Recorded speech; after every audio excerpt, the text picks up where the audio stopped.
दोस्तों नमस्कार। आज आपका दोस्त जगदीश सांकला एक बार फिर हाजिर है और आज का मेरा मुद्दा है ज्ञानी कौन है, समझदार कौन है। जी हाँ दोस्तों,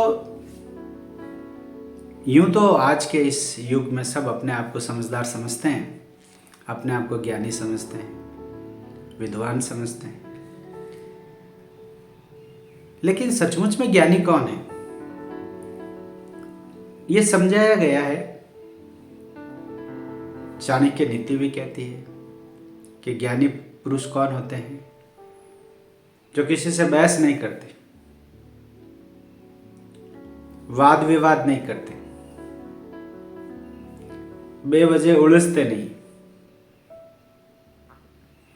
जहां मूर्खों की सभा हो रही है वहां पर या तो बोलते ही नहीं है या बोलते हैं तो बहुत कम बोलते। दोस्तों ये बात सत्य है। जहां पर आपकी कदर नहीं वहां पर रहना बेकार है। जहां आपकी इज्जत नहीं होती, आपका मान सम्मान नहीं होता, वहां पर काम करना भी बेकार है। उस जगह पर रहने से अच्छा है आप अपने घर पे बैठे रहें। ये सच्चाई है। हर जगह पर यह माना गया है, ये देखा गया है कि ज्ञानी व्यक्ति को, बुद्धिमान को, विद्वान को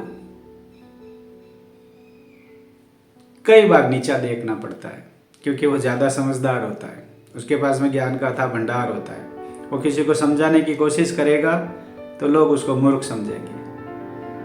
इसलिए जो बातें मैंने कही है कि यदि कहीं ये सारी बातें हो रही हो, समझदार व्यक्ति कभी भी मूर्खों के बीच में बोलेगा ही नहीं। ये तो बात चाणक्य नीति कहती है, विद्वानों ने कही है, मैं नहीं कह रहा हूं,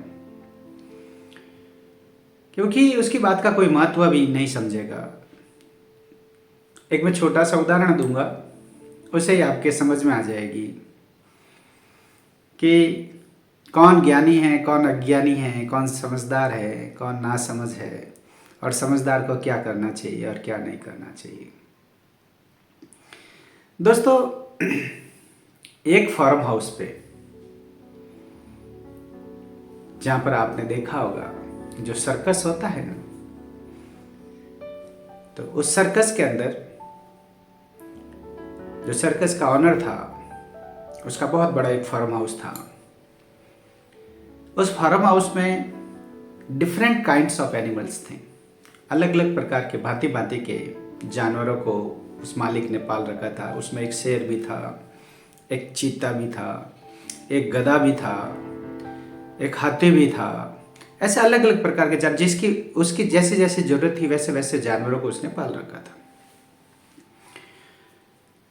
एक दिन छुट्टी का दिन था और उस सर्कस के मालिक ने सभी जानवरों को खुला छोड़ रखा था, चरने के लिए, घूमने के लिए, विचरण करने के लिए। तो गधा सूखी घास खा रहा था। गधा सूखी घास खा रहा था।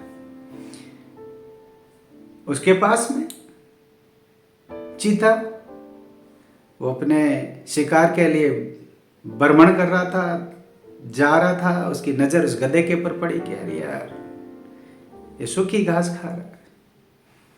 अपना काम छोड़ा, उसके पास गया और जाके बोला, अरे गधे भाई, ये क्या कर रहा है? ये घास खा।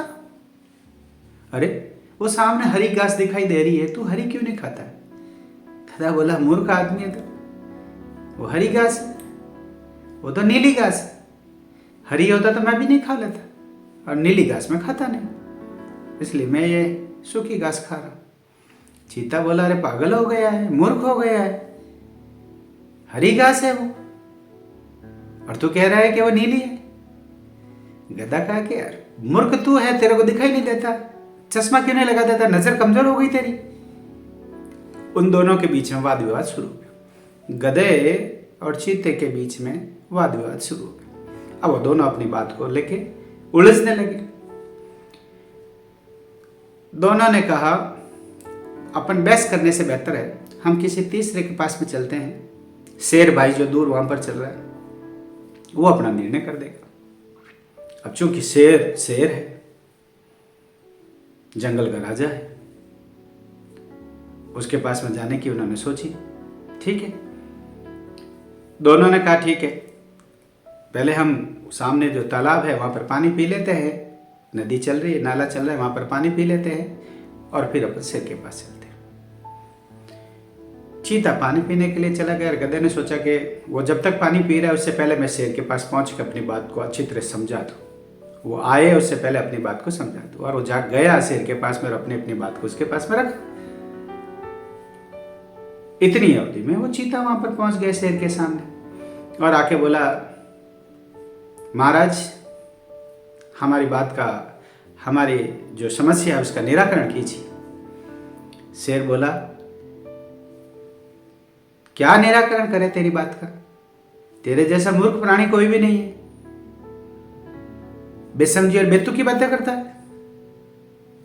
उसने कहा कि साहब ऐसे कैसे कह रहे हैं, अभी तो आपने मेरी बात सुनी भी नहीं। अरे तू क्या सुनाएगा, ये गधे भाई ने मेरे सब सुना दी, सारी बातें बता दी मुझे।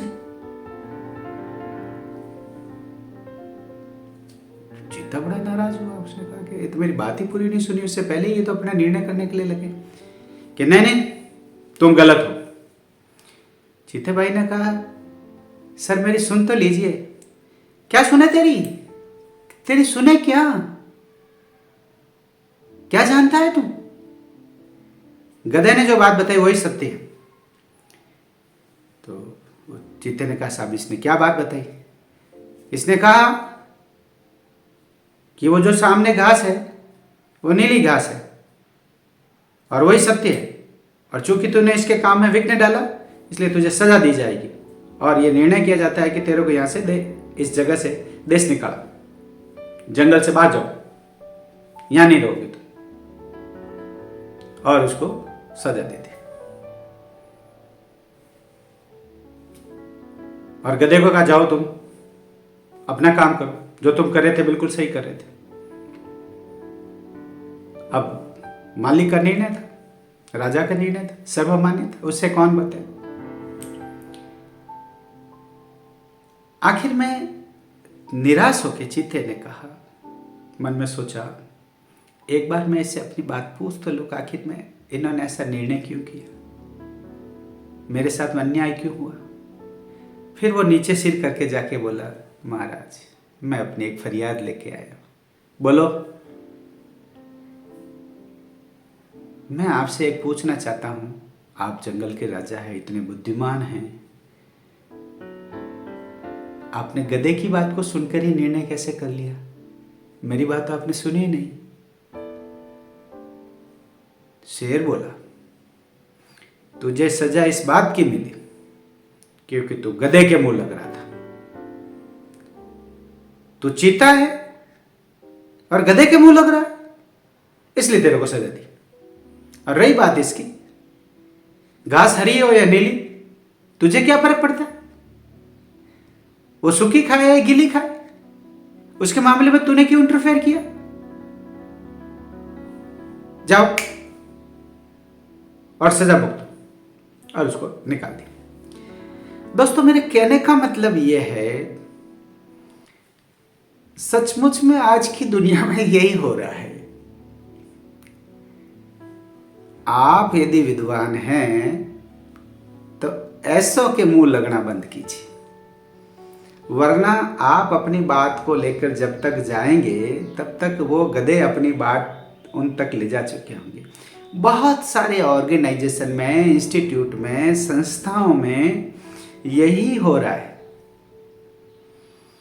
जो वहाँ का हेड ऑफ द इंस्टीट्यूट है, हेड ऑफ द ऑर्गेनाइजर है, ऑर्गेनाइजेशन है, जब तक कोई समझदार वहाँ तक लेके उनके पास में एम्प्लॉयर तक बात लेके जाता है, कोई विद्वान व्यक्ति, तब तक उसके कान में इतना भूसा भर दिया जाता है कि वो दूसरों की बात सुनने के लिए तैयार ही नहीं रहता।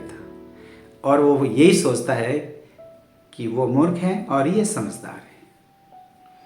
इसलिए सच्चाई ये है, जिस जगह पर आपका मान सम्मान नहीं हो, जिस जगह पर आपकी बात की वैल्यू नहीं हो रही हो, उस जगहों पर काम करने से बेहतर है वो जगह छोड़कर अपना ऐसा स्थान ढूंढ ले जहाँ पर आपके कार्य की आपकी इज्जत हो। वरना दोस्तों वही होगा, क्योंकि आज के जितने भी एम्प्लॉयर है वो शेर की बातें काम करते हैं। उनके सामने कौन बोले, उनके निर्णय को कौन कहे। मालिक ने कह दिया जाओ तुम्हें नौकरी से निकाल दिया तो बस निकाल ही दिया। अब आप उसको कैसे कहोगे कि भैया मत निकालो। मालिक ने कह दिया निर्णय फाइनल है। और उसके कान भरने वाले, क्योंकि आजकल लोग भी तो ऐसे हो गए ना, वो सिर्फ कर्णप्रिय बातों को ही सुनना चाहते हैं। जो कानों को अच्छी लगने वाली बातें हैं वही सुनना चाहते हैं। इसीलिए तो कहा नहीं, धृतराष्ट्र अपने जीवन में इसलिए फेल नहीं हुआ क्योंकि वो अंधा था। गलत।